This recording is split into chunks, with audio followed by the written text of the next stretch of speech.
Burke, I want to ask you this question, the same one I asked Kevin. In terms of the skill set, at what point does an immense skill become a non-negotiable when it comes to drafting a player? Well, I think, first off, I remember I was speaking, I think it was at the Sloan School, and I was on a panel with R.C. Buford, who drafted, it was the GM in San Antonio. And they asked him a question, would you ever draft a player that doesn't fit into your culture, even if he were a superstar?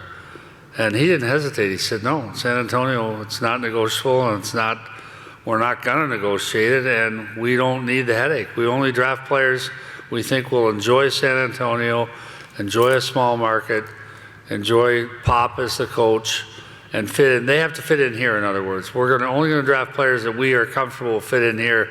We're not going to ask them to adjust to life in the small city or anything like that. And I think the more skilled the player is, the more immense his skill level is, the more certain you are that he's going to play or play right away. Your biggest fear is this guy's going to play right away and be an impact player.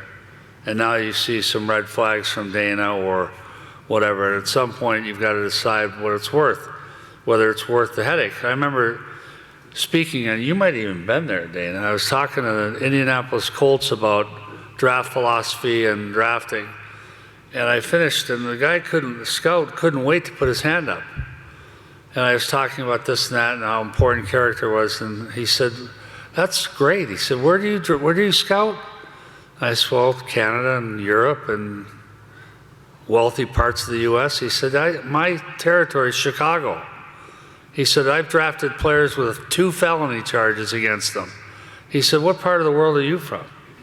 And I'm like, that's right, I don't know that world. I don't know the world that this guy scouted in. So to me, I think I know in Pittsburgh, our error would be on the side of, we don't need to wonder about this, we don't need to spend time on it, we're not taking them. Now that being said, everyone says everyone deserves a second chance. Well, no, they don't. Most people do. But there's a lot of people that don't deserve a second chance. And you as a team, you get to decide that.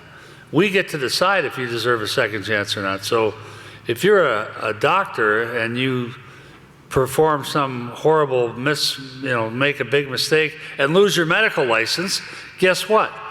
You don't have the option of going back and practicing medicine anymore. So somewhere between the medical exam and this character thing is where we would say, no, we don't do that. We won't draft that player.